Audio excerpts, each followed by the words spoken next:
जी अस्सलाम वालेकुम। कैफ 7 आज के लेक्चर आगाज़ करते हैं। Lecture number 50। आज के लेक्चर में हम टेस्ट की डिस्कशन बेसिकली करेंगे। टेस्ट 3 की डिस्कशन अभी हमारी नहीं हुई ना। हाँ, वो हमने कोई ऐसे दिनों के लिए ही रखी होती है जब अटेंडेंस कम हो और हम डिस्कशन कर सकें। ये अच्छा कल मेरा ख्याल है कल फिर आज के जो हालात हैं कल क्लास नहीं रखते हम। हाँ जी, इतने बच्चे नहीं थे, हमने कल घर जाना कम थे, इसलिए हमने टिकट लेट करी है कि सर क्लास लेके चलें फिर कल क्लास रख लें। मैं फिर ऐसा कर रहा हूँ, सर अदनान से कहता हूँ क्लास रख लेते हैं आपकी। वो तो है ही, वो है बट ठीक है। हाँ जी जी, रजिस्ट्रेशन बाय कंपनी। अच्छा, कल के लेक्चर में से कोई क्वेश्चन पूछना चाहते हैं तो पूछ लीजिए। कल हमने स्टडी किया था कि कौन कौन सा प्लेज मॉर्टगेज चार्जेस रजिस्टर का होना रिक्वायर्ड है, और फिर हमने स्टडी किया था कि इसका प्रोसेस क्या होगा। प्रोसेस में ख़ास तौर पे प्रॉपर्टी सिचुएटेड आउटसाइड पाकिस्तान वाला कंसेप्ट हमने डिस्कस किया था। उम्मीद है आपको कुछ समझ आया होगा उसमें। ऐसा ही है, तो जो प्रॉपर्टी पाकिस्तान से बाहर हो उसको उसका चार्ज रजिस्टर करवाने की जरूरत तो नहीं ना होती, नहीं जरूरत होती है। ओके ओके, चलिए ठीक है। क्या इसी से फर्क पड़ता है कि प्रॉपर्टी तो पाकिस्तान से बाहर है, लेकिन फर्दर क्या इसी से फर्क पड़ता है कि चार्ज पाकिस्तान में क्रिएट हुआ या कि पाकिस्तान से बाहर क्रिएट हुआ? क्या फर्क पड़ता है? पाकिस्तान से बाहर क्रिएट हुआ तो क्या करना होता है, पाकिस्तान में भी रजिस्टर करवाना पड़ता है, और डेज कब काउंट हो गए जब डॉक्यूमेंट्स पाकिस्तान में नॉर्मली पहुंचती है, जब ड्यू डिलीजेंस के समय डिस्पैच किया जाए। और अगर चार्ज क्रिएट हो पाकिस्तान के अंदर ही, फिर तो ये डॉक्यूमेंट्स पाकिस्तान में पहुंचने वाला कंसेप्ट इरेलीवेंट है, क्योंकि डॉक्यूमेंट्स ऑलरेडी पाकिस्तान में ही है। फिर रेलिवेंट कंसेप्ट कौन सा है कि जो फॉरेन जो कंट्री है वहां पे भी हो सकता है कि रजिस्ट्रेशन करवानी पड़े आपको, वो अलग से करवानी पड़ेगी। डन।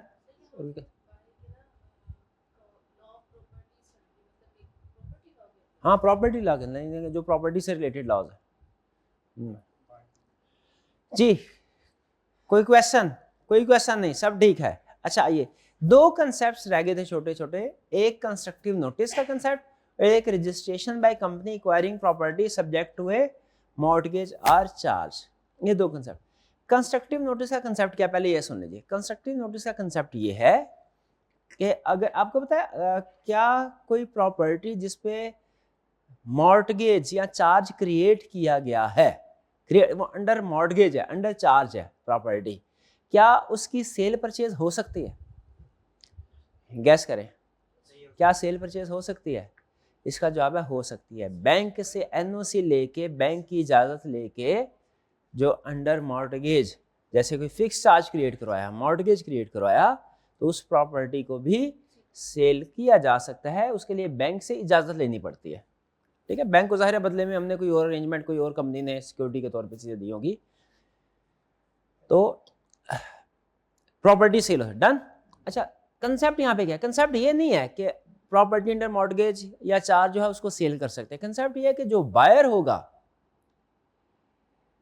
अगर प्रॉपर्टी बेची गई और बायर को ये नहीं बताया गया कि ये प्रॉपर्टी अंडर मॉर्टगेज थी या प्रॉपर्टी अंडर चार्ज थी, तो क्या प्रॉपर्टी हासिल करने के बाद बायर ये कह सकता है कि सर मुझे नहीं पता था ये प्रॉपर्टी अंडर मॉर्टगेज या चार्ज है, मैंने ख़रीदा तो इसे फ्री प्रॉपर्टी समझ के ख़रीदा, इसलिए अगर अब कंपनी डिफ़ॉल्ट करती है ना, तो बराए मेहरबानी आप इस वाली प्रॉपर्टी को सेल ना करें, इस प्रॉपर्टी पे कोई चार्ज ना समझा जाए, क्योंकि मुझे पता ही नहीं था जब मैंने प्रॉपर्टी खरीदी। क्या ऐसा होगा? देखिए, सिंपल कंसेप्ट समझे।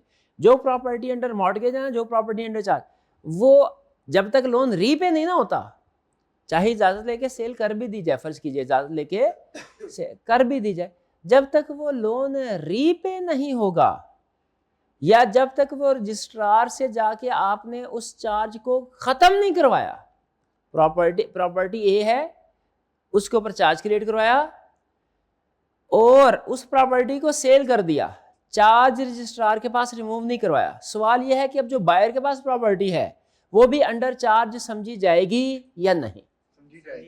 समझी जाएगी जब तक उसे के रजिस्ट्रार से चार्ज को रजिस्टर नहीं कर, जो डी रजिस्टर नहीं करवाया जाएगा, रिमूव नहीं करवाया जाएगा।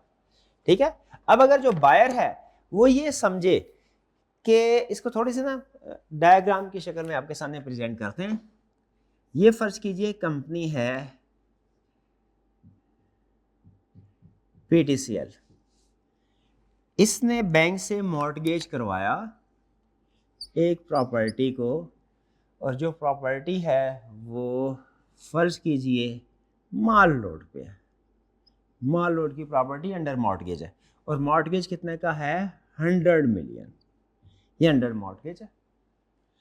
अब पीटीसीएल ने, और ये लोन किससे लिया था, ये लोन लिया हुआ था एचबीएल से। एचबीएल ने पीटीसीएल से पैसे लेने हैं, अगर पीटीसीएल डिफॉल्ट करे, रीपे ना करे, तो एचबीएल क्या करेगा, माल रोड वाली प्रॉपर्टी बेच देगा। ओके, पीटीसीएल ने एचबीएल से कहा हमें कुछ पैसों की जरूरत है, आप हमें इजाजत दीजिए इस प्रॉपर्टी को बेचने की, हम उससे कोई दूसरी प्रॉपर्टी खरीद के ना अच्छी वाली, आपका चार्ज उस पर क्रिएट कर देते हैं। एचबीएल ने इजाजत दे दी, फर्ज करें पुराना क्लाइंट था, कोई रेपुटेशन होती है, कोई और डिफरेंट फैक्टर्स होते हैं, इजाजत दे दी। अब पीटीसीएल ने ये प्रॉपर्टी बेच दी मिस्टर असलम को।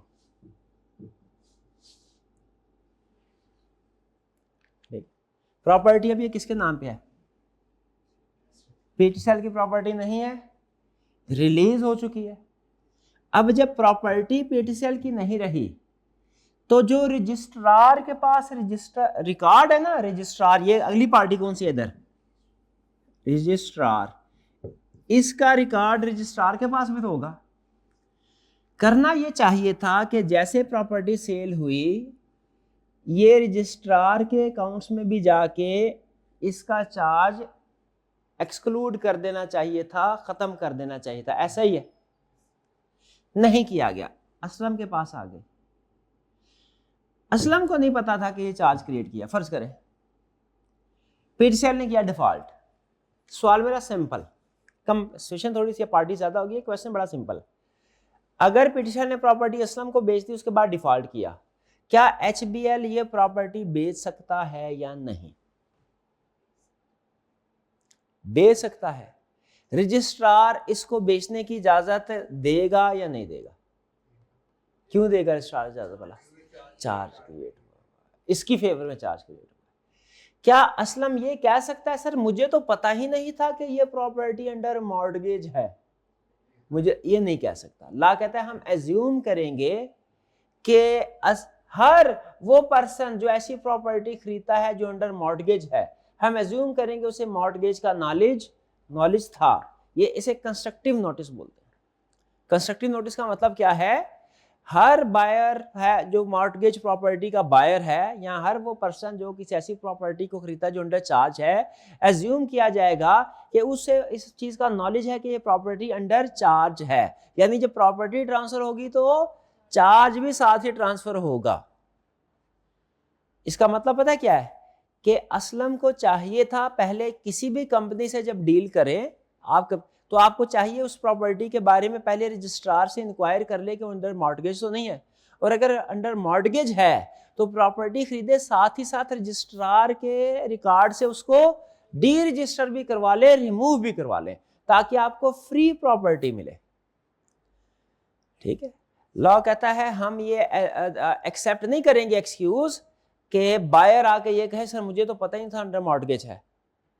अगर उसने ये इन्वेस्टिगेशन नहीं करवाई प्रॉपर्टी के मॉर्टगेज के हवाले से, तो बाद में अगर मेन कंपनी ने डिफॉल्ट किया तो उसको पैसे अदा करने। इसको सिंपल एग्जांपल से यूँ समझिए कि किसी ने लीज पे, बैंक से लीज पे गाड़ी ली और वो आगे दूसरे बंदे को बेच दी, सब जो आगे ट्रांसफर कर दी। अब मुझे बताइए, जो अगर पहले वाला बंदा अपनी लीज की किस्तें पे नहीं करता तो क्या बैंक उस गाड़ी को वापस अपने कब्जे में ले सकता है?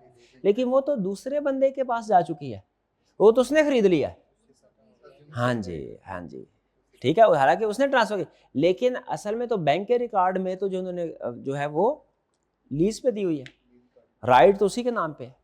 तो इसीलिए कोई भी प्रॉपर्टी जब खरीदनी हो, खासतौर पे किसी कंपनी से, ये ज़रूर चेक कर लेना चाहिए क्या इस पर कोई मॉर्टगेज या चार्ज क्रिएट हुआ है कि नहीं हुआ। ला एज्यूम करेगा कि आपको इस चीज़ का नॉलेज था कि चार्ज क्रिएट हुआ है। जैसे इस तरह की और भी रूल है सर, जैसे एक ये भी रूल है कि अगर अखबार में कोई नोटिफिकेशन, पब्लिक नोटिस इशू कर दिया गया, तो चाहे किसी ने अखबार पढ़ा है या नहीं पढ़ा, ये एज्यूम किया जाता है कि सबको पता चल चुका है। उसी तरह अगर कोई कंपनी की प्रॉपर्टी है जो कि अंडर मॉर्टगेज है या चार्ज है, और कोई पर्सन इसको बाय करता है तो लॉ एज्यूम करेगा क्या कि बायर को नॉलेज था ये अंडर मॉर्टगेज है, इसलिए जब उसने उसको एक्वायर किया तो प्रॉपर्टी के साथ साथ चार्ज भी बायर के पास चला जाएगा। डन जी। वो प्रॉपर्टी जब ट्रांसफर होगी तो फ्री प्रॉपर्टी ट्रांसफर नहीं होगी अंडर जी। हाँ, ये चार्ज बायर बिल्कुल रिमूव करवा सकता है, बायर भी रिमूव करवा सकता है। एक स्पेशल केस में अगर रजिस्ट्रार को खुद से पता चल जाए ना कि ये हमने प्रॉपर्टी सेल कर दी, एक स्पेशल राइट होता है, वो खुद भी कर सकता है, वो बाद में हम पढ़ेंगे। जरा देखिए, ये पढ़ के सारी बात आपको समझ आती है। From the date of registration a person who acquires the company's property has constructive notice that the asset is subject to a mortgage और चार्ज। यानी जो पर्सन भी कंपनी की प्रॉपर्टी को एक्वायर करेगा, एज्यूम किया जाएगा कि ये अंडर मॉर्टगेज है, तो उसको क्या चाहिए, फौरी तौर पे रिमूव करवाए। ठीक है। बल्कि इससे भी अच्छी ऑप्शन पता क्या प्रैक्टिकली आपके लिए, कंपनी से अगर प्रॉपर्टी खरीदनी है ना, कंपनी को कहे वो पहले रिमूव करवाए और आपको फ्री प्रॉपर्टी ट्रांसफर दे, ये सबसे अच्छा तरीका। डन। वैसा बाद में आप शोरबी में जाते रहे सर मुझे तो नहीं पता थी अंडर मॉर्टगेज चार्ज है, ला एक्सेप्ट नहीं करेगा इसको। दूसरा केस, अब दूसरा केस भी इसी से थोड़ा सा डिफरेंट है। क्या, फर्ज करें सारी कहानी यही है, यहां पे इंडिविजुअल की बजाय कोई दूसरी कंपनी है। फर्क क्या पड़ा हमारी स्टोरी पे, अगर यहां पे इंडिविजुअल की बजाय कोई कंपनी आ जाए, फर्क क्या पड़ा। अगर कोई इंडिविजुअल प्रॉपर्टी बाय करता है तो उसने अपने नाम पे दोबारा से रजिस्ट्रेशन नहीं करवानी, क्योंकि वो तो इंडिविजुअल है। अगर कोई कंपनी किसी दूसरी कंपनी से ऐसी प्रॉपर्टी खरीदती है जो अंडर मॉर्टगेज है, तो उसे रजिस्ट्रार, अब ये चूंकि इसकी ओनरशिप चेंज हो गई है, तो रजिस्ट्रार के पास जो रिकॉर्ड है इसमें पुरानी ओनरशिप किसके नाम पे है, तो इसको क्या करना चाहिए फिर। अब ये जो नया बायर है, फर्ज करें इसको क्या करना चाहिए, वो रजिस्ट्रार के खातों में भी इसे अपने नाम पे ट्रांसफर करवा लेना चाहिए। यानी बेसिकली ये समझ लीजिए राइट्स तो ट्रांसफर नहीं हो रहे, लेकिन चार्ज जो है वो अपडेट हो रहा है।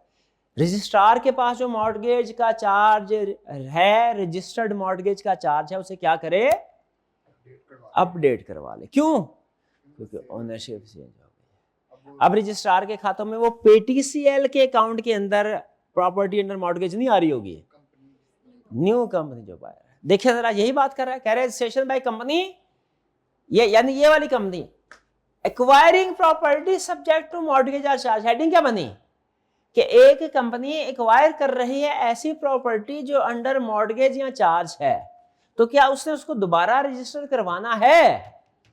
एक प्रॉपर्टी जो ऑलरेडी अंडर मॉर्टगेज या चार्ज है उसे कोई दूसरी कंपनी एक्वायर कर लेती है, तो क्या उसे रजिस्टर करवाना पड़ेगा। इसका जवाब दे रहा है, when a company acquires property already subject to mortgage और charge, the company must register that mortgage or charge within the prescribed period following the acquisition। तो इस कंपनी को भी चाहिए कि ये चार्ज रजिस्टर करवा ले अपने नाम से, क्योंकि वो सब्जेक्ट टू चार्ज। ये दोनों, ये जो है ना दोनों पार्ट सेक्शन एक्सट्रीम या रेयर केसेस से डील करते हैं। सिलेबस में है लेकिन ICAP ने टेस्ट नहीं किए हुए, मैं फ्रीक्वेंटली टेस्ट, लेकिन फिर भी पता होना चाहिए। क्या ये समझ आ गई आपको। इन शॉर्ट फिर से, अगर कोई प्रॉपर्टी कंपनी है उसके पास प्रॉपर्टी अंडर मॉर्टगेज, क्या उस प्रॉपर्टी को सेल कर सकती है, ये अगर सेल करती है, दूसरी तरफ इंडिविजुअल है, तो क्या अज्यूम किया जाएगा, एक्वायरर को पता है कि प्रॉपर्टी अंडर मॉर्टगेज है, दूसरी तरफ कोई भी पर्सन एक्वायर कर रहा, और दूसरा अगर जो दूसरी तरफ पर्सन एक्वायर कर रहा है वो कंपनी है, तो चूंकि कंपनी लॉ कंपनी से अप्लाई होता है, तो कंपनी लॉ ने कहा हुआ है कि कोई भी मॉर्टगेज या चार्ज हो तो मेरे पास रजिस्टर करवाओ। एक्वायरिंग कंपनी अगर कोई ऐसी प्रॉपर्टी हासिल कर लेती है जो अंडर मॉर्टगेज या चार्ज है, तो उसे क्या करना चाहिए, नाम ट्रांसफर करना चाहिए। हाँ, लोन पीटीसीएल ने लिया होगा, बिल्कुल उसके नाम से रिलीज हो जाएगा ना, यानी हाँ जी। असल में होता क्या है प्रैक्टिकली, ऐसी सिचुएशन में अमाउंट की फेयर वैल्यू एडजस्टमेंट होती है। अब ये कंसेप्ट छोटा है लेकिन डिटेल इसकी बड़ी है, मैं उस तरफ जानना नहीं चाह रहा। जैसे आपने गाड़ी की एग्जाम्पल से समझे, आपने गाड़ी ली 50 लाख की, 20 लाख की किस्तें अदा कर दी, उसके बाद गाड़ी मुझे दे दी। फर्ज करें गाड़ी की वैल्यू अभी भी मार्केट वैल्यू 50 लाख ही है, 20 लाख की किस्तें अदा कर दी, बाकी आपकी 30 लाख की लायबिलिटी है बैंक की तरफ, आपने गाड़ी मुझे दी, मैं आपको कितने पैसे दूंगा भला, 50 लाख तो नहीं दूंगा, 50 लाख क्यों नहीं दूंगा, गाड़ी तो 50 लाख की है। 20 लाख दे चुके हैं। हाँ क्योंकि हाँ 30 लाख गाड़ी की मार्केट वैल्यू 50 लाख ही है, लेकिन मैं कहूँगा आपने मुझे 50 लाख रुपए की गाड़ी दी है, साथ में 30 लाख की लाइबिलिटी भी तो दी है। गाड़ी एसेट के साथ 30 लाख की लाइबिलिटी भी तो आ रही है, जब आप मुझे सेल करेंगे लाइबिलिटी भी तो मुझे तो मैं आपको नेट 20 लाख दूंगा। ये ट्रांजैक्शन समझ आ रही है? जब अब मैंने प्रॉपर्टी ले ली आपसे, वो प्रॉपर्टी अंडर चार्ज थी, अब मुझे बताइए अब वो लाइबिलिटी किसकी बन गई? क्यों? लोन तो आपने लिया था, आपके वाला सवाल। हाँ क्योंकि आपने हाँ वो ट्रांसफर मुझे कर दिया, लाइबिलिटी ट्रांसफर कर दिया, तो उस वजह से जो लाइबिलिटी की अमाउंट होती है ना वो एसेट की वैल्यू में से प्रैक्टिकली लेस कर दी जाती है।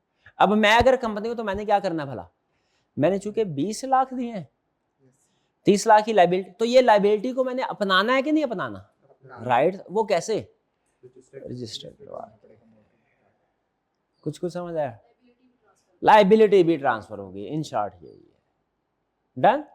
बज़ाहिर ये दो लाइंस हैं, लेकिन कंसेप्ट थोड़ा टेक्निकल है। उम्मीद है एग्जांपल से आपको समझ आ गया होगा। ठीक है जी, चलिए अब चलते हैं हम अपने टेस्ट की तरफ। यही छोटा सा कंसेप्ट था, टेस्ट करें। टेस्ट 3 की डिस्कशन हम स्टार्ट करते हैं। ठीक है, टेस्ट वैसे मेरा ख्याल था 2 टेस्ट की डिस्कशन होगी, लेकिन फिर मैंने टेस्ट देखा तो टेस्ट 3 हमारा लेंथी टेस्ट था। ऐसा है? याद है कि नहीं याद? कहाँ याद? जिस दिन टेस्ट था उस दिन आपको याद नहीं होना, अभी कहाँ याद होगा? याद है, पक्का याद है? ओके, करें डिस्कशन स्टार्ट।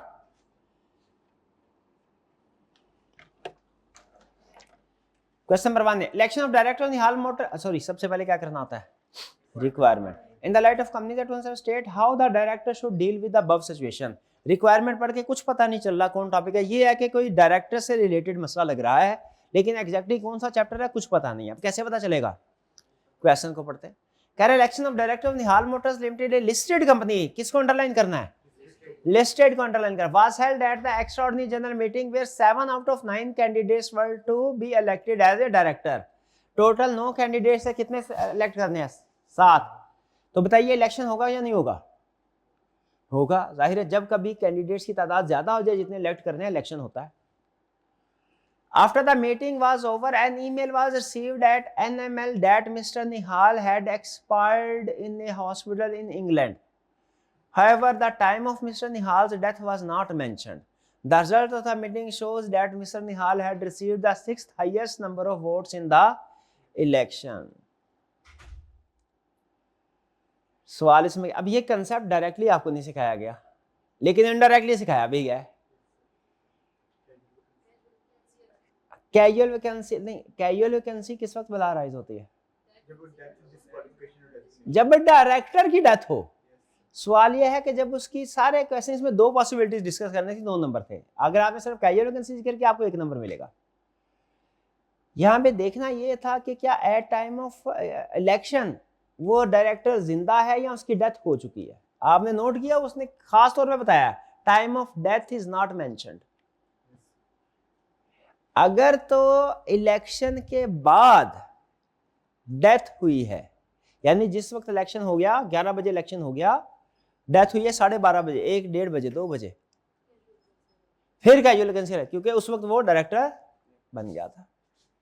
लेकिन अगर पहले डेथ हुई है तो कोई डिसीज पर्सन जो है उसको तो डायरेक्टर अपॉइंट नहीं कर सकते ना, तो उस सूरत में ये अपॉइंटमेंट ही नहीं हुई उसकी, उस सूरत में कैजुअल वैकेंसी का केस नहीं होगा, बल्कि जो नेक्स्ट 8वें नंबर वाला है वो डायरेक्टर बन जाएगा। और अगर पहले वो डायरेक्टर बन गया था, बाद में डेथ हुई, फिर कैजुअल वैकेंसी का केस होगा। फिर अब वो 8वें नंबर वाला डायरेक्टर नहीं बनेगा, फिर वो इसी डायरेक्टर डिसाइड करेंगे हमने कैजुअल वैकेंसी कैसे फिल करनी है। फर्क समझ आ रहा है? स्टोरीज में ये थी। किस स्टूडेंट ने दोनों पॉइंट लिखे हैं? किस स्टूडेंट नहीं आया होगा जहन में? कैजुअल वैकेंसी कर दिया आधा सौ। एक B, Mr. Zafar, an employee and whole-time director of Burke Limited, holding 10,000 shares.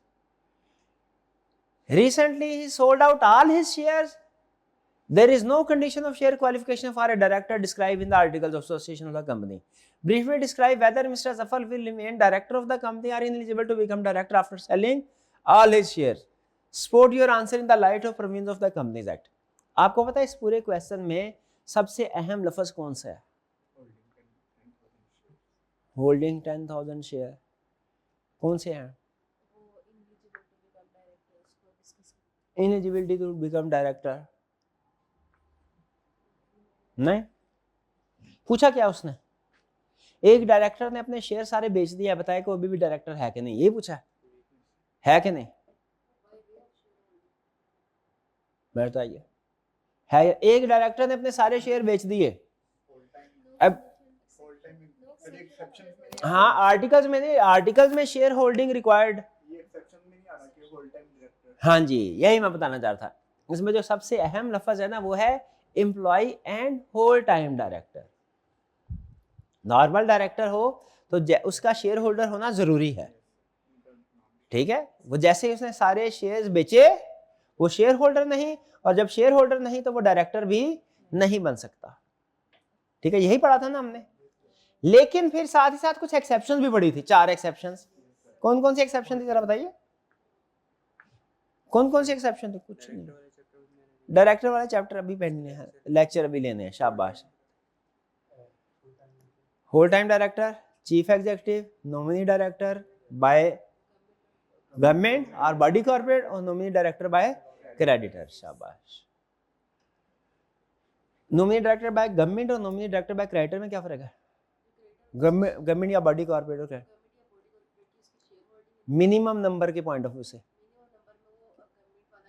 Government वाला इंक्लूड होगा, क्रेडिटर वाला इंक्लूड नहीं होगा, शाबाश शाबाश। तो यहाँ पे क्या वो मिस्टर जफर अभी भी डायरेक्टर है? बिल्कुल है। किस वजह से डायरेक्टर है? हालांकि सारे शेयर बेच चुका है, क्योंकि वो एक्सेप्शन में फॉल करता है, ठीक है? अच्छा, अगर यही वो कहता है चीफ एग्जीक्यूटिव है और शेयर होल्डर था लेकिन सारे शेयर बेच दिए, फिर भी स्टिल चीफ एग्जीक्यूटिव? हाँ, क्योंकि चीफ एग्जीक्यूटिव में एक्सेप्शन की भी जरूरत नहीं है, क्योंकि चीफ एग्जीक्यूटिव का पहले फर्स्ट टाइम में ही शेयर होल्डर होना रिक्वायर्ड नहीं है। Chief executive can be any person. Director सारे शेयर बेचे तो हमने जवाब में क्या लिखना है कि वो मेंबर नहीं है इसलिए डायरेक्टर भी नहीं रहा अनलेस एक्सेप्शन में फॉल करता हो। और चीफ एग्जीक्यूटिव फिर सारे शेयर बेच दे, हमने कहा मसला ही कोई नहीं, chief executive can be any person, वो भी चीफ एग्जीक्यूटिव है। भाई क्लियर ये है? कोई प्रॉब्लम इसमें? क्वेश्चन 2 का पार्ट है। XYZ Limited, a listed company, listed underline कर रहे हैं, has decided to hold an extraordinary general meeting on April 30th, 2010 for election of directors.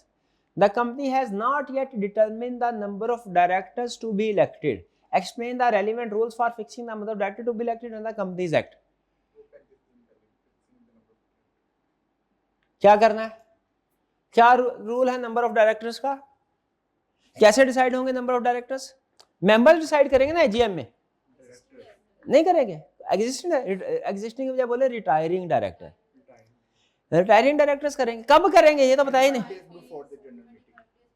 At least 35 days या 35 डेज बिफोर। क्या 35 डेज और at least 35 days में law के मुताबिक कोई फर्क है? बिल्कुल। 35 डेज का मतलब है कि एग्जैक्टली 35 डेज पहले, तो 35 डेज पहले एग्जिस्टिंग रिटायरिंग डायरेक्टर डिसाइड करेंगे number of directors to be appointed for upcoming term, ठीक है जी? इस क्वेश्चन सॉल्यूशन में अभी भी एक कमी है, क्या? Once decided can not be change without problem, बिल्कुल ठीक है। अभी भी एक और कमी है, शाबाश, अच्छा बताया। डेट उसने बताई है, तो आपने क्वेश्चन के अंदर डेट स्पेसिफिक कैलकुलेट करके बतानी है। इस दिन से पहले इस दिन या इससे पहले आपने नंबर ऑफ डायरेक्टर्स को डिसाइड करना है। Done? B, in what different manners directors of a company can be appointed? Company का डायरेक्टर कितने वेज में अपॉइंट हो सकता है? फर्स्ट डायरेक्टर जो कि बेसिकली सब्सक्राइबर होता है, ठीक है, और सब्सिक्वेंट डायरेक्टर जो कि जनरल में कैजुअल वैकेंसी, और ये तो 2-3 तरीके हैं। और nominee director, fresh election, independent director. Independent director का तरीकाकार अलग है, याद है? नॉमिनी डायरेक्टर का तरीकाकार अलग है। तो ये मुख्तलिफ तरीके हैं, कोई से 4 बताने थे। क्या आपको एक ही आता था इलेक्शन वाला, रेगुलर इलेक्शन एंड एजीएम वाला? बाकी भी आते, तीन आते थे। कौन कौन से? फर्स्ट वाला, सब्सिक्वेंट वाला और कैजुअल वैकेंसी वाला। तो इंडिपेंडेंट वाला स्किप कर, नॉमिनी वाला भी तो आ सकता था जेन में, वो तो बड़ा, क्योंकि नॉमिनी डायरेक्टर का इलेक्शन नहीं होता, वो तो पॉइंट और उसका टेन्योर भी नहीं होता, वो होता है क्या क्या लिखा होता, till the player of nominating body. 2B में कोई प्रॉब्लम? 3, अच्छा ये हालांकि इसका कंटेंट थोड़ा मतलब आंसर शॉर्ट है, लेकिन चूंकि अहम क्वेश्चन था, थोड़ा सा ट्रिकी था, तो अंदाजा था कि स्टूडेंट्स में, इसलिए इसके नंबर ज्यादा दिए गए। वो हालांकि थोड़ा लेंथी क्वेश्चन है comparatively.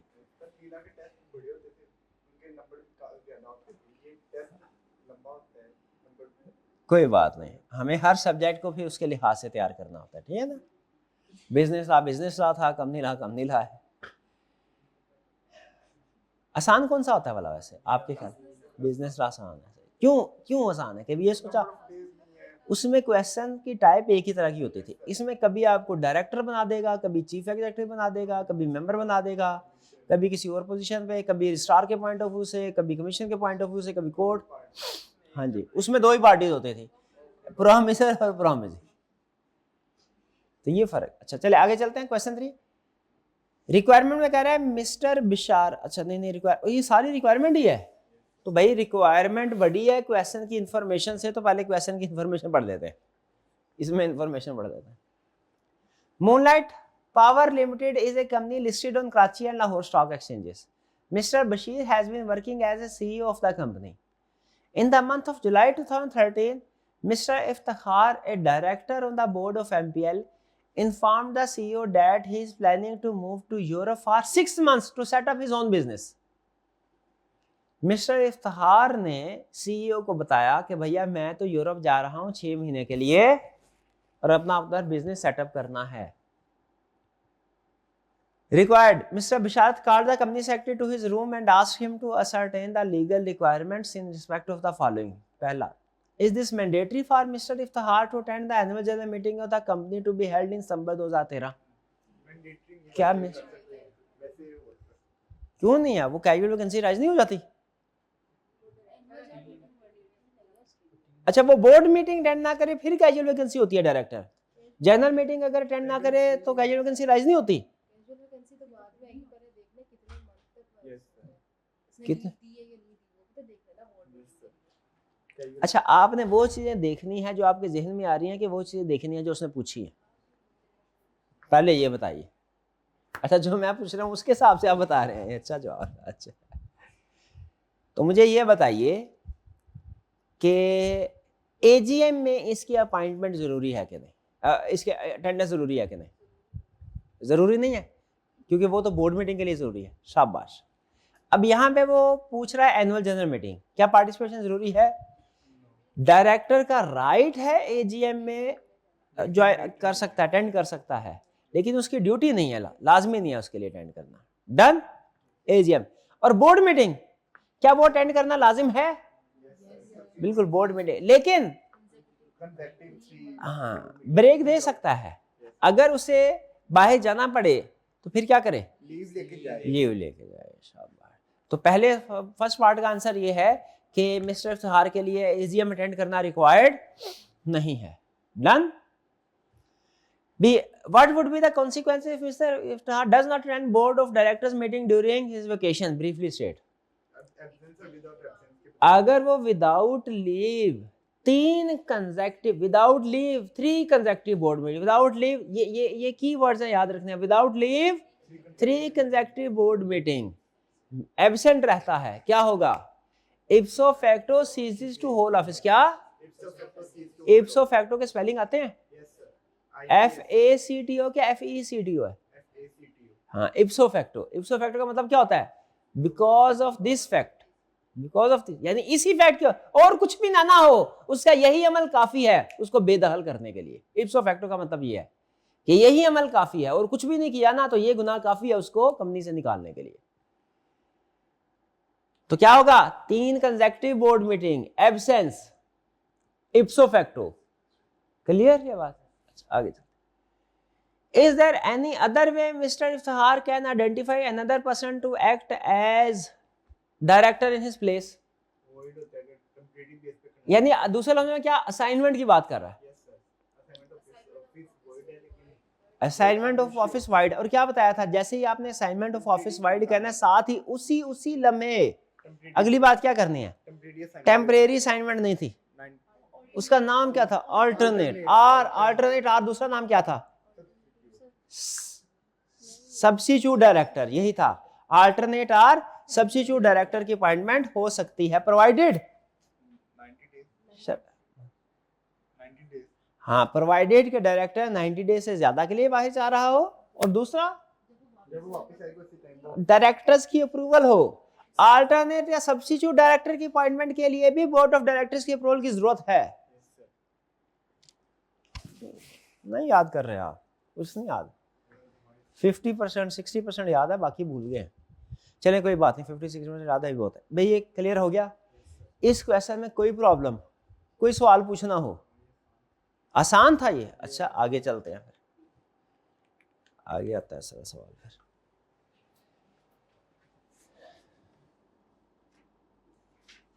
Question 4, at Flamingo Enterprises नहीं, provide advice to the board of directors based on the provisions of companies act 2017 regarding the issues raised in this scenario. अभी कुछ पता नहीं चल रहा, कह रहा है बस बोर्ड ऑफ डायरेक्टर्स को बताओ क्या एडवाइस दोगे इस सिचुएशन में, तो एडवाइस देते हैं हम उसको, इश्यू तो पढ़ ले अब। At Flamingo Enterprises FE the existing directors are scheduled to retire from their position on 25 April 2024। However, unforeseen circumstances have led to a postponement of the annual general meeting, resulting in the inability to conduct the election of directors until at least 30th June 24। Election देखिए, directors का tenure आपको पता ही है, वो AGM में appoint होते हैं, ठीक है, और 3 साल तक, और उमूमी तौर पे वो नेक्स्ट एजीएम में रिटायर होते हैं। इस एजीएम में रिटायर हो रहे थे 25 अप्रैल को, लेकिन क्या हुआ, कुछ ऐसे हालात पैदा हो गए कि एजीएम पोस्टपोन हो गई। एजीएम पोस्टपोन हो गई, एजीएम की एक्सटेंशन के लिए अलग एप्लीकेशन डालनी पड़ेगी। आपको पता है लॉ में अगर एक ही इवेंट की वजह से 2 मुख्तलिफ वायलेशन हो तो दोनों को अलग अलग डील करते हैं। ये असूल पता है कि नहीं पता? एक भाई वो याद है आपको, वो 3 दोस्त घर से निकले, सैर करने चले, तो क्या हुआ था, एक्सीडेंट, और एक तीनों डायरेक्टर भी थे, मेंबर भी थे, और थे अनलिस्टेड पब्लिक कंपनी, एक ही डेथ हो गई। तो हमारी एक नहीं 2 वायलेशंस हुई थी। 2 वायलेशन कौन कौन सी वायलेशंस हुई थी? Number 1, minimum number of directors कम हो गए, और दूसरा दोनों को डील किया था, याद है, यही क्या आपका फेवरेट है।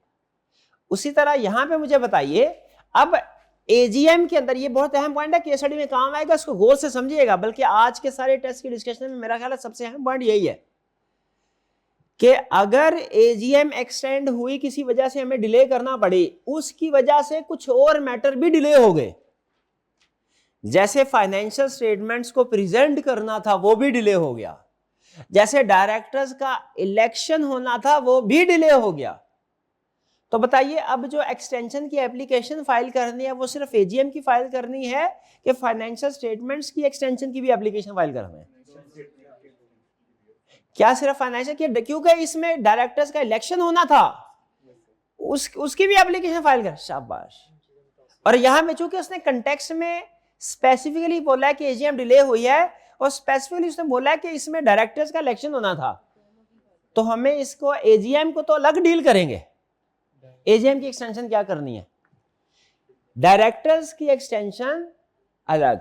क्या डायरेक्टर्स का इलेक्शन डिले हो सकता है? हो सकता है। कैसे हो सकता है? 45 days before हाँ 45, क्या अनफॉर्चुनेट सर्कमस्टेंसेस की वजह से डायरेक्टर की रिस्पांसिबिलिटी होती है नॉर्मली वैसे कि वो with in prescribe time election conduct करें। और अगर एक्सटेंड हो रहा हो, कोई डिले हो रहा हो किसी वजह से, तो क्या करना है, 45 डेज पहले रजिस्ट्रार को इतला देनी है। और रजिस्ट्रार क्या करता है? अब 90 डेज के अप टू 90 डेज। क्या 90 डेज और अप टू 90 डेज में फर्क है कंपनी लॉ के अंदर? है फर्क है। ये कंपनी लॉ, इसमें एक एक लफ्ज से फर्क पड़ता है। आपको इस चीज का एहसास नहीं, आई कैप आपको इसलिए तैयार करवा रहा है, वरना तो आपको उलझन हो रही होगी ना मेरी इस तरह की बातों से, एक एक लफ्ज की गलती निकालता हूं मैं। ये और आप प्रोफेशनल है, आपको पता होना चाहिए जैसे वकील है ना, कॉन्ट्रैक्ट में एक लफ्ज लिखा होता है या नहीं लिखा होता, उससे वो केस का पासा पलट देता है। तो उसी तरह हमारे लिए भी हमें पता 90 डेज और अप टू 90 डेज फर्क है। आई क्या कि एमसीक्यूज को अगर देखेंगे ना, एमसीक्यूज को ध्यान से, कौन से वाले एमसीक्यू, वॉल्यूम 1 के नहीं, वो तो बच्चा एमसीक्यूज है, वॉल्यूम 2 वाले एमसीक्यू, तो आपको वहां पे पता चलेगा एक एक लफ्ज की वजह से एमसीक्यू गलत और सही होता है। अप टू 90 डेज के एक्सटेंशन, ठीक है। और तब तक क्या करेंगे, जो रिटायरिंग डायरेक्टर्स होंगे वो ही कंटिन्यू कंटिन्यू ड्यूटीज। शाबाश। अच्छा फिर वो क्या कह रहा है, what are the duties of retiring director, what legal and procedure options are available to the company should the retiring directors fail to fulfil their duties as required by companies act. अगर वो directors अपनी duties fail कर, देखिए director की बड़ी duty है कि क्या, अब ये इलेक्शन करवाओ, इलेक्शन कराओ। अब ये डायरेक्टर आम डायरेक्टर नहीं रहे, ये निगरान डायरेक्टर बन गया एक तरह से। तो जैसे निगरान हुकूमत की एक ही जिम्मेदारी होती है, क्या, इलेक्शन करवाएं। उसी तरह इनकी नहीं करवाते तो क्या कर लोगे, कर सकते हो कुछ, नहीं करवाते क्या कर लोगे, नहीं करोगे, कुछ नहीं कर सकते। मेहरबानी उनकी वो करवा देते हैं। तो जिस तरह उनकी, तो उसी तरह ये जो निगरान डायरेक्टर्स हैं, ये इनकी अब जिम्मेदारी क्या, एक ही, क्या किस जिम्मेदारी की तरफ हवाला दे रहा है। असल समझनी ये बात है कि वो क्या कह रहा है, legal perception available to company should the retiring director fail to fulfil their duties. कौन सी ड्यूटीज, इलेक्शन करवाने वाले, सबसे बड़ी ड्यूटी तो यही है ना, रिटायरिंग डायरेक्टर। नहीं कराते तो क्या करें, ये कंपनी है, कंट्री नहीं है कोई। इसमें क्या करना है, 10% से उससे ज्यादा के शेयर होल्डर किधर जाएं, रजिस्ट्रार के पास। रजिस्ट्रार क्या करेगा, कंपनी को ऑर्डर करेगा, किस चीज का, हाँ जी, कि प्रेस्क्राइब डेट के ऊपर इलेक्शन कंडक्ट करवाया जाए, ठीक है जी। और अगर कंपनी कहती है नहीं करना, तो याद रखें, अब चैप्टर 12 वाइंडिंग अप उस चैप्टर में एक बात आप पढ़ेंगे, बल्कि हमने शायद वो नॉट फॉर प्रॉफिट ऑर्गेनाइजेशन में मिलती जुलती बात पढ़ी है कि अगर कोई भी कंपनी के डायरेक्टर्स उसके मेमोरेंडम को मानने से इनकार कर दें, आर्टिकल्स को मानने से इनकार कर दे, रजिस्ट्रार की बात, इंस्ट्रक्शन, कमीशन की इंस्ट्रक्शन को मानने से इनकार कर दे, तो क्या होता है, वाइंडिंग अप हो जाती है। तो रजिस्ट्रार के ऑर्डर को ईजी ना ले, रजिस्ट्रार ने ऑर्डर कर दिया तो कंपनी के डायरेक्टर्स को करना पड़ेगा, वरना डायरेक्टर की छुट्टी हो जाएगी या कंपनी की भी छुट्टी हो सकती है जी। 4 पार्ट ए और बी क्लियर, एडवाइस दे दी आपने। तो सबसे अहम कंसेप्ट क्या सीखा आपने, एक इवेंट अगर एक्सटेंड, अगर एजीएम एक्सटेंड होती है तो उससे रिलेटेड मैटर, एजीएम डिले होती है तो उससे रिलेटेड मैटर्स भी डिले हो जाएंगे। तो आपने जो सारे मैटर्स हैं उनको सॉल्यूशन में डिस्कस करना है। जैसे हमने पहले वो मेंबर वाली एग्जांपल पढ़ी थी, मेंबर और डायरेक्टर वाली, एक पर्सन मेंबर भी था डायरेक्टर भी था, उसकी डेथ हुई, वो मिनिमम नंबर वायलेशन, तो दोनों डिस्कस की थी। 4 क्लियर जी। 5 की तरफ चलें। 5 मुझे लगता है हमने पहले किया हुआ क्वेश्चन है ना, लगता है कि नहीं आपको, किसको ये लगता है कि क्वेश्चन नंबर 5 हमने किया, गोल्डन लिमिटेड, अच्छा, requirement under the company act enumerate number of votes required by Salim to retain his directorship in GL. Salim को अपनी डायरेक्टरशिप रिटेन करने के लिए कितने वोट्स चाहिए, और what would be your answer in first above if Salim was elected to fill a casual vacancy on the board. किया हुआ पहले से, नहीं किया हुआ, पक्का किया हुआ, किया हुआ है या पहले डिस्कस या नहीं किया, हाँ इस तरह का किया। चलिए फिर बताइए क्या होगा। Golden Limited registered with a paid up capital of 20 million consisting of ordinary share of rupees 50 each has decided to remove one of its selected directors Salim due to poor performance। एक Salim director है, अच्छी performance नहीं दे रहा, उसको remove करना है। Salim was elected on the board by securing 1.8 million votes in general meeting held on 1st January 2015. The least number of votes casted for electing a director in the meeting was 1.2 million. GL has 7 directors on the board. Directors 7 हो गए। इनमें से बता रहा है किसी की death हुई हो, किसी की कैजुअल वैकेंसी आई हो, कोई चीज, तो उसका मतलब है स्टार्ट से लेके अपॉइंटमेंट से लेके आज तक कितने डायरेक्टर है। क्यों, स्टार्ट में अपॉइंट भी 7 हुए थे, आज भी 7 है, क्यों, इन्फॉर्मेशन नहीं है। कोई अगर कोई मरा होता, कोई रिजाइन किया होता, कोई इधर उधर आया गया होता तो वो बताता। 7 डायरेक्टर। अच्छा, अब इसने वोट दिए थे 1.8 मिलियन वोट लिए थे, उसी इलेक्शन में जो आखिरी कामयाब डायरेक्टर था उसने कितने वोट लिए? 1.2 मिलियन। हमारे सलीम भाई ने कितने वोट लिए? 1.8। Number of votes required by Salim to retain. अब सलीम को रिमूव करना है, सलीम को रिमूव करना है मतलब इलेक्टेड डायरेक्टर को रिमूव करना है। तो इलेक्टेड डायरेक्टर को रिमूव करना है। अब इलेक्टेड डायरेक्टर अपनी सीट बचानी चाहेगा। अपनी सीट बचाने के लिए सलीम को कितने वोट चाहिए? सवाल ये नहीं है सलीम को रिमूव करने के लिए कितने वोट चाहिए, सवाल क्या है? बचाने के लिए कितने वोट चाहिए। सवाल की नेचर समझे। सलीम को रिमूव करने के लिए कितने वोट्स, ये नहीं पूछ रहा। क्या पूछ रहा है? सलीम को बचाने के लिए कितने वोट्स चाहिए। तो कितने वोट्स चाहिए? अबे जितने वोट्स उसने एजीएम में लिए थे उतने वोट्स ही चाहिए इसको। नहीं, जितने वोट्स उसने लिए थे उतने वोट्स दोबारा नहीं चाहिए। 1.8 मिलियन से तो 188 लीस्ट नंबर चाहिए इलेक्टेड डायरेक्टर्स के लिए, चाहे वो किसी दूसरे के लीस्ट नंबर हो। हाँ जी, तो लीस्ट नंबर से मुराद कितना नंबर? 1.2। तो सोल्यूशन में सिर्फ 1.2 मिलियन वोट्स लिख देंगे, और क्या लिखेंगे? हाँ, इंग्लिश भी लिखेंगे। ये चीज सुनना चाह रहा था। समझ जाते हैं आप इंग्लिश, लेकिन इंग्लिश लिख नहीं पाएंगे मुझे लगता है कि लिख लेंगे। चलिए ठीक है। रूल भी लिखना है, रेलिवेंट लॉ, कि चूंकि सलीम इलेक्टेड डायरेक्टर है, इसने कितने वोट हासिल करने हैं? लास्ट सक्सेसफुल इलेक्टेड डायरेक्टर के वोट्स के बराबर, जो कि हैं 1.2 मिलियन। फिर 1.2 मिलियन, पहले वो रूल लिख देना, फिर उसके बाद 1. डन जी।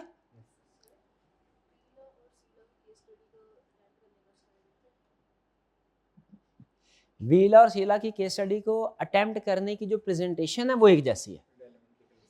हाँ, और रेलिवेंट लीगल प्रोविजन, डिसीजन और बेसिस ऑफ डिसीजन, लेकिन जो ट्विस्ट होंगे ना केस स्टडी के अंदर वो डिफरेंट है, समझ गए? What would be your answer in first above if Salim was elected to fill a casual vacancy on the board? अगर casual vacancy के जैसे डायरेक्टर बनाओ, फिर क्या करना है? फार्मूला कौन सा लगाना है? Total ordinary shares divided by multiplied by number of directors elected at AGM divided by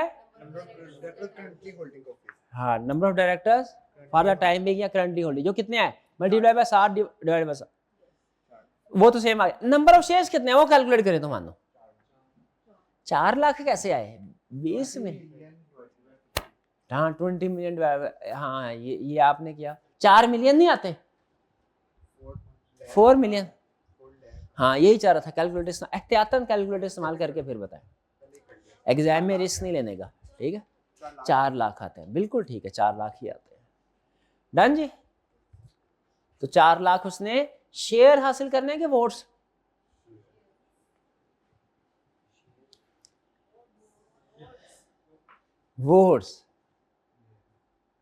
और एक सवाल पूछूंगा, इसका जवाब आप नहीं दे सकेंगे। 4 लाख शेयर हासिल करने के वोट्स नहीं, ये स्टार्टर था। अगला सवाल, असल सवाल अब आ रहा है। 4 लाख वो कितने शेयर्स इकट्ठे करें तो 4 लाख वोट बनेंगे इस केस में?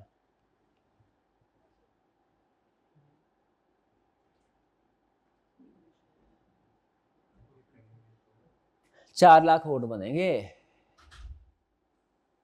Common sense. ये एक और सेक्शन की प्रोविजन है जो इधर फिट कर रहा हूं।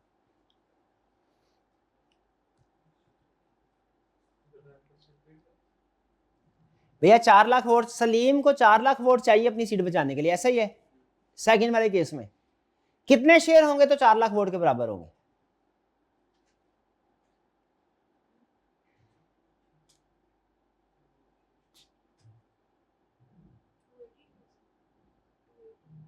$280, 2,80,000, 7 लाख शेयर हो तो 4 लाख वोट के बराबर होंगे।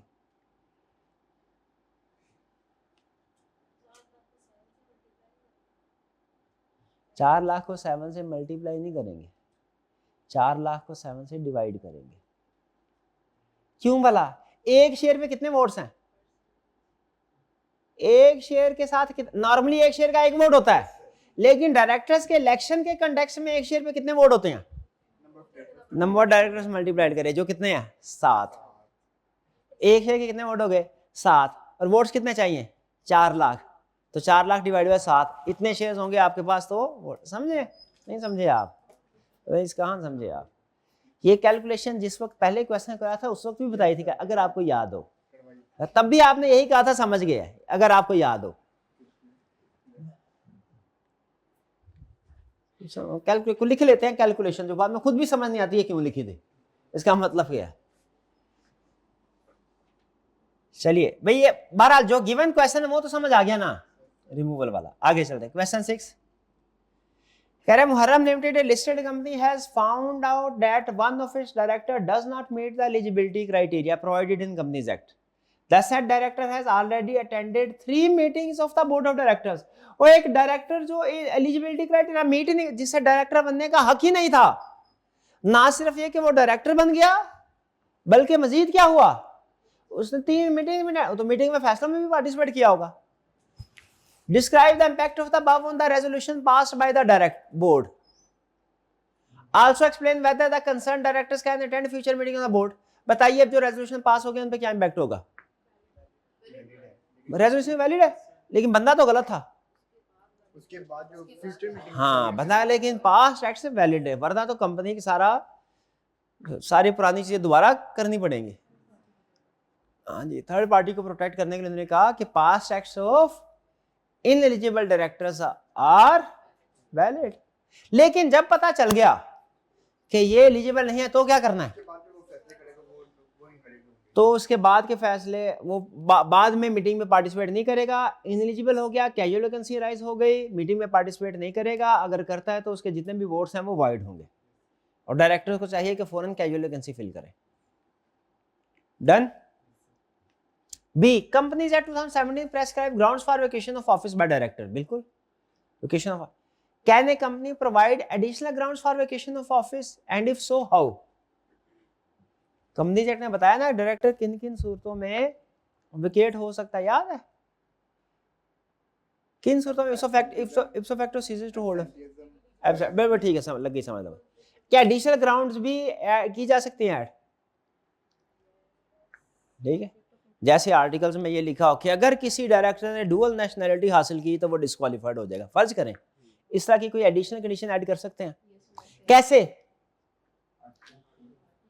आर्टिकल्स में ऐड करके। बिल्कुल ठीक बताया, बिल्कुल ठीक। कैसे, आर्टिकल्स में। कोई प्रॉब्लम बी में, कोई प्रॉब्लम नहीं। नेक्स्ट चलें। 7, Allied Electronics Private Limited has granted a loan of rupees 1 million to one of its directors, Mr. Umair. During the annual general meeting, one of the members, Mr. Aslam, raised an objection and highlighted that the company cannot provide loan to its directors. Directors को loan दे नहीं सकते.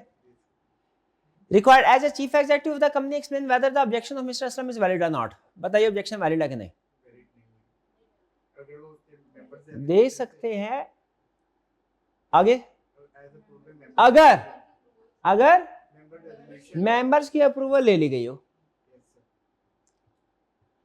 और अगर वो listed company है तो commission की approval भी ले ली गई हो, लेकिन इधर तो उसने प्राइवेट कंपनी बोला है तो कंफर्म हो गया लिस्टेड नहीं है, तो लिस्टेड वाली बात लिखने की जरूरत नहीं है।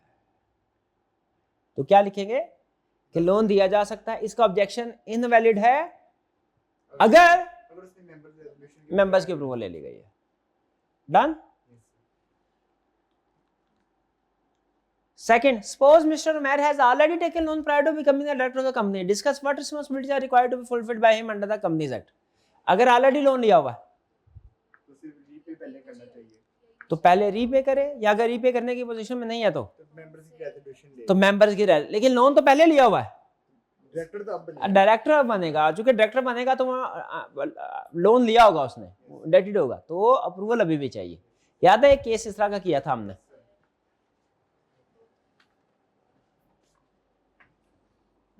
किधर आ गए,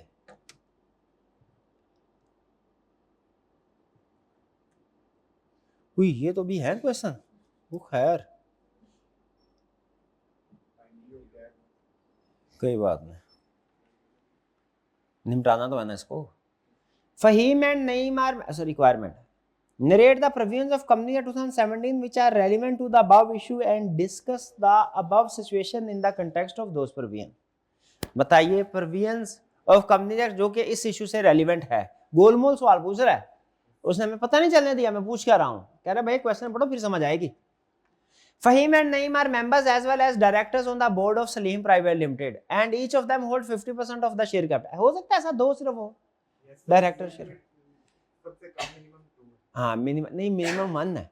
सिंगल मेंबर कंपनी तो वो भी कंपनी है, सिंगल मेंबर कंपनी क्या कंपनी नहीं है.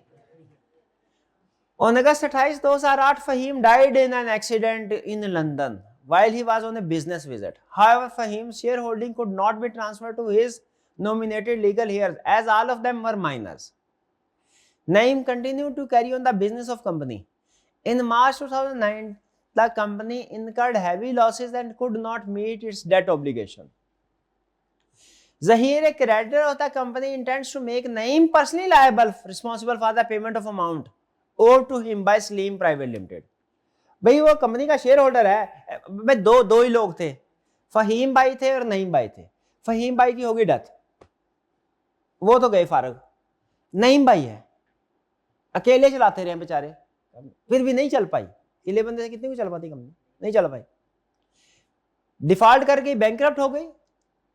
अब क्रेडिटर नईम यानी शेयर होल्डर से रिकवरी करना चाहते हैं, तो शेयर होल्डर की लायबिलिटी तो लिमिटेड होती है up to share unpaid share, और शेयर नॉर्मली फुली पेड होते हैं आप आजकल की दुनिया में. तो इसलिए मेरा तो ये ख्याल है नईम की कोई लायबिलिटी नहीं है. हाँ, लेकिन ऐसा ही होता अगर उसने एक अपनी जिंदगी की बड़ी गलती ना की होती. क्या गलती उसने की है, नईम ने क्या गलती की है भला? 180 डेज के अंदर अंदर उसने मिनिमम नंबर ऑफ मेंबर्स की रिक्वायरमेंट को पूरा नहीं किया. कैसे पता चला 180 डेज हो गए? अगस्त 28 है, मार्च, अगस्त, सितंबर, अक्टूबर, नवंबर, दिसंबर, जनवरी, फरवरी, 180 डेज पूरे हो गए. अगर सिंगल मेंबर कंपनी में अगर मिनिमम नंबर पूरे कर लेता तब भी लायबल ना होता. शेयर ट्रांसफर का माइनर को शेयर ट्रांसफर हो सकते हैं, हो सकते हैं. माइनर शेयर होल्डर हो सकता है, माइनर डायरेक्टर नहीं हो सकता. शेयर होल्डर हो, शेयर होल्डर में कोई मान्यता नहीं है, शेयर होल्डर हो सकता है. तो उसे चाहिए था ना. तो अब चूंकि मिनिमम नंबर ऑफ मेंबर से तादाद कम हो गई और 180 डेज गुजर गए, अब ये कंपनी के डेट्स के लिए पर्सनल, क्या क्रेडिटर इसको सू कर सकते हैं? बिल्कुल कर सकते हैं. क्यों भला? 180 डेज गुजर गए, देखा कंपनी है फिर भी पर्सनल लायबल हो सकता है. डन जी, कोई इतराज तो नहीं आपको उसकी पर्सनल लायबिलिटी पे? क्यों? लेकिन कंपनी के केस में तो मेंबर्स की लायबिलिटी लिमिटेड होती है, इसकी अनलिमिटेड क्यों? हाँ जी, क्योंकि लॉ ने बोला हुआ है नंबर की वायलेशन मिनिमम नंबर मेंबर्स की हो तो 180 डेज के बाद फिर ले. हाँ जी. उसमें एक और बात भी थी, अगर मेंबर को पता हो तो. क्या इसको पता होगी? बाहर है पता. 9. Mr. Waleed has acquired 3 million ordinary share of acquired limited, whose paid up share capital consists of 22 million ordinary share of rupees 10 each. Election of director of the company has recently been concluded. Mr. Waleed, will confident of sufficient number of shares to be elected as a director, has requested the management to arrange a fresh election. वाह, mister Waleed अब आया, कह रहा है मुझे fresh election करवा के दो. मिस्टर वलीद का फ्रेश इलेक्शन करवाएंगे? मिस्टर वलीद के लिए फ्रेश इलेक्शन करवाएंगे क्या? Based on provisions contained in companies act explain whether and what conditions a fresh election of directors may be held. भाई अभी मेरा तो ये ख्याल है एक दफा डायरेक्टर का इलेक्शन हो जाए, 3 साल से पहले नहीं हो सकता. फ्रेश इलेक्शन करवाएंगे. फ्रेश इलेक्शन हो सकता है किस केस में? लिस्टेड कंपनी में कि अनलिस्टेड में? कि किसी भी कंपनी यहाँ पास ना ना ना किताब नहीं खोलनी, ना ना ना ना ना, ये तो आपको पहले पता होना चाहिए. हर कंपनी के लिए एप्लीकेबल. जब उसके पास रिक्वायर्ड शेयर होल्डिंग हो जाए, और रिक्वायर्ड शेयर होल्डिंग कितनी होती है? क्या उसने बताया नंबर ऑफ डायरेक्टर्स कितने हैं? हाँ डायरेक्टर, हाँ बिल्कुल. तो हम बताएंगे कि अगर उसके पास रिकॉर्ड शेयर होल्डिंग है, वो कंपनी को अप्लाई करे तो company with in 30 days proceed करेगी फ्रेश इलेक्शन के लिए. ये पढ़ा हुआ कंसेप्ट का नहीं? फ्रेश इलेक्शन हो सकता है कि लाजमी है एक दफा इलेक्शन हो गया तो 3 साल के बाद ही होगा?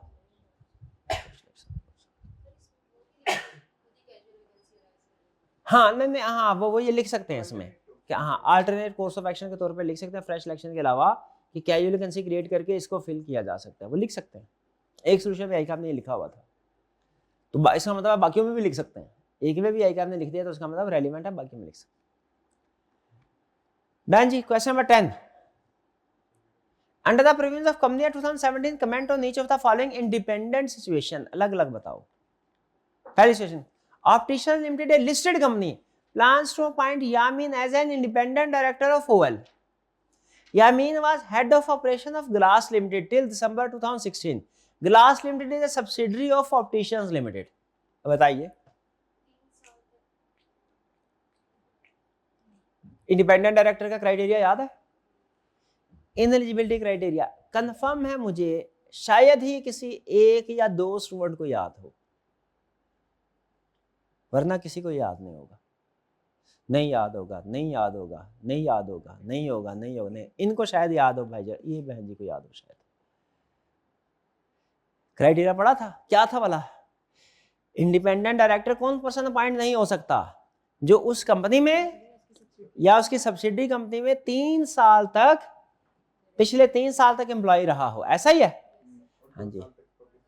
और public sector company, public sector तो नहीं, नॉर्मल है। तो बताइए क्या इसमें वो पिछले, अब उसने डेट ऑफ अपॉइंटमेंट नहीं लिखी हुई कि किस दिन इंडिपेंडेंट डायरेक्टर अपॉइंट करने लगे। हाँ तो हमें इफ करके बताना पड़ेगा, वरना डेट जिस दिन बोर्ड इलेक्शन होता है ना इंडिपेंडेंट डायरेक्टर का, उस दिन से बैकवर्ड 3 साल कैलकुलेट करके बताते कि इन 3 सालों में अगर वो एम्प्लॉय रहा है तो फिर अपॉइंटमेंट नहीं हो सकती, अगर इन 3 सालों में एम्प्लॉय नहीं रहा फिर अपॉइंटमेंट हो सकती है। तो ग्लास लिमिटेड सब्सिडी, तो क्या बताएंगे इफ करके? भाई ऐसा ही है। जैसे आज की डेट की बात करें ना, अगर 2025, अब तो कंफर्म अपॉइंटमेंट हो सकती है। 3 साल गया, 5 साल गुजर चुके हैं, 10 साल गुजरने वाले बल्कि, लेकिन अभी पता नहीं क्वेश्चन में क्या डेट तो देखा।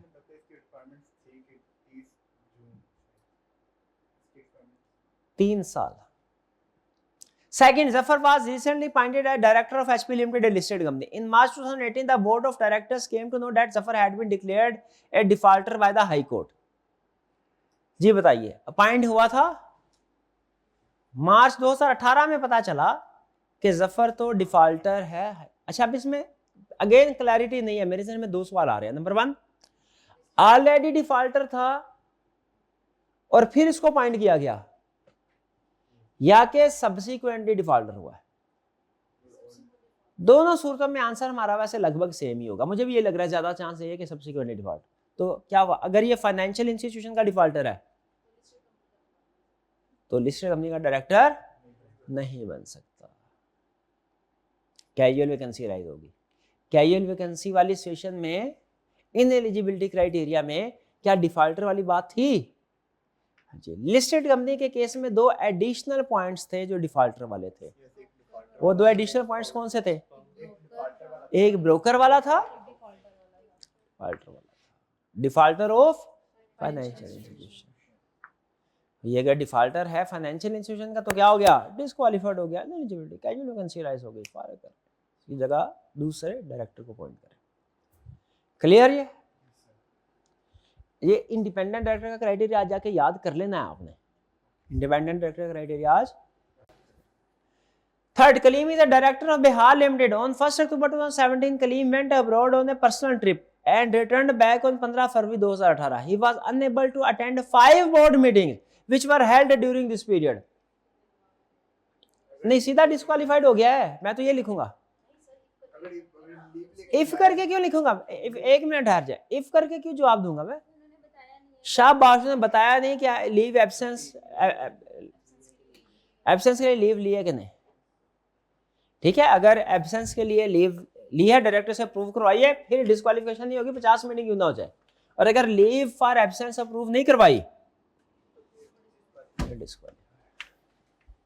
डन जी। ये थे हमारी टेस्ट की डिस्कशन। चलिए, तो कल हमारी क्लास नहीं होगी, अब हमारी क्लास इंशाल्लाह ईद के बाद ही होगी। ठीक है जी, हाँ जी। टेस्ट का शेड्यूल शेयर किया है ग्रुप में, शेयर कीजिए। आज का लेक्चर यहाँ पे ख़त्म करते हैं हम। अल्लाह हाफिज़।